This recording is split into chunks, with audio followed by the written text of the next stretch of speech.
आप सबको गुरु पूर्णिमा के हार्दिक शुभकामनाएं। हर प्रत्येक व्यक्ति के जीवन में एक गुरु जरूर होता है, पर ये हमारा दुर्भाग्य है कि हम अपने गुरु की पूजा अर्चना सम्मान मान नहीं देते। और जिसने भी अपने गुरु को मान और सम्मान दिया है वो इतिहास में उसका नाम स्वर्ण अक्षरों में लिख दिया गया। ऐसे ही मैं बात करूंगा। एक बार स्वामी विवेकानंद जो है दर दर भटक रहे थे ज्ञान के उद्देश्य की प्राप्ति के लिए, कि मुझे कहीं से ज्ञान की प्राप्ति हो जाए। जब वो परमहंस जी के घर पे गए तो दरवाजे पर उन्होंने खटखटाया, तो परमहंस जी कहते हैं कौन है? तो स्वामी विवेकानंद कहते हैं कि मैं यही जानना चाहता हूं मैं कौन हूं। परमहंस जी कहते हैं तुम यहां क्यों आए हो, आखिर तुम्हें क्या चाहिए यहां से?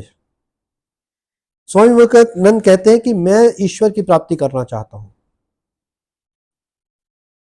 तो परमहंस जी कहते हैं कि ईश्वर की प्राप्ति करके क्या मिलेगा तुम्हें? कह रहे मैं मोक्ष की प्राप्ति करना चाहता हूं, मैं इस आवाजाही के बंधन से छूटना चाहता हूं। परमहंस जी कहते हैं तेरा देश गरीब है, तेरा देश गुलाम है और तू मोक्ष चाहता है, और तू ईश्वर को देखना चाहता है, ईश्वर की प्राप्ति करना चाहता है। बैठ मेरे सामने, मैं तेरे को ईश्वर की प्राप्ति कराता हूं। परमहंस जी कहते हैं देख तेरे सामने ईश्वर ही बैठा है।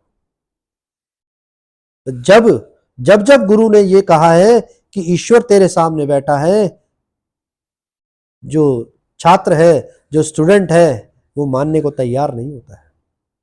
ऐसे ही विवेकानंद जी भी मानने को तैयार नहीं थे। आप और गुरु हो ही नहीं सकता। कहते बैठ मेरे सामने। और जैसे ही परमहंस जी ने स्वामी विवेकानंद की छाती पर पैर रखा, 10 घंटे तक स्वामी विवेकानंद जी समाधि में चले गए। जब उठे तो उनको ऐसा लगा कि पूरा ब्रह्मांड हिल गया, पूरा ब्रह्मांड घूम चुका है।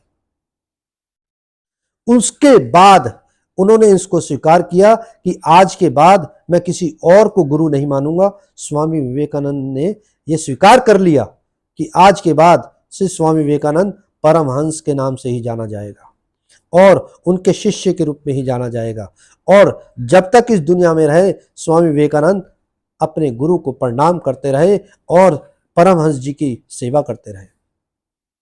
तो जिसने भी अपने गुरु की मानी है इस दुनिया ने उसको जाना है। चंद्रगुप्त मौर्य ने चाणक्य को माना और उसका नाम इतिहास में लिखा हुआ है। ऐसी अशोक ने ही चाणक्य को माना और आज उनका नाम भी अशोक महान कहलाया है। तो जिसने भी अपने गुरु को जाना है उसका आशीर्वाद प्राप्त किया है, उसका नाम इतिहास में स्वर्ण अक्षरों में लिखा गया है।